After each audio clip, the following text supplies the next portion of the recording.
Hi అండి. నమస్తే. నేను మీ అను. అందరూ బాగున్నారా? ఇవాల్టి వీడియోలో బంగాళదుంప పనసగింజల కూర ఎలా తయారు చేసుకోవాలో చూద్దాం. ముందుగా స్టవ్ ఆన్ చేసుకుని బాండి పెట్టుకుని ఆయిల్ వేడైన తర్వాత జీలకర్ర, ఉల్లిపాయ ముక్కలు, కరివేపాకు వేసి వేయించుకోవాలి. అవి లైట్గా వేగిన తర్వాత పసుపు, కారం, సాల్ట్, అల్లం వెల్లుల్లి పేస్ట్ కూడా వేసుకుని బాగా కలుపుకొని ఇలా వేయించుకోవాలి.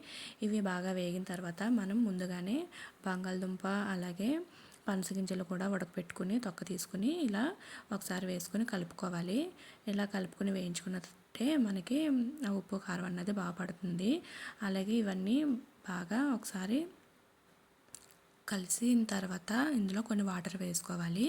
కొన్ని వాటర్ వేసుకొని ఇందులో కొంచెం గరం మసాలా పౌడర్ వేసుకోవాలి. నేను చాలా తక్కువ వేస్తాను. అలాగే ఇప్పుడు సాల్ట్ సరిపోతే సాల్ట్ కూడా అడ్జస్ట్ చేసుకుని వేసుకోండి. అంతే అండి.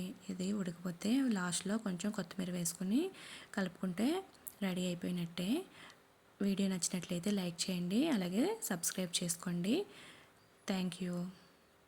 చూసారా ఎంత ఈజీగా రెడీ అయిపోయిందో బంగాళదుంప. ఇది అన్నంలోకి అలాగే పూరీలోకి చపాతీలోకి కూడా బాగుంటుంది. దోశలకు కూడా బాగానే ఉంటుంది. ఒకసారి ట్రై చేయండి. Thank you.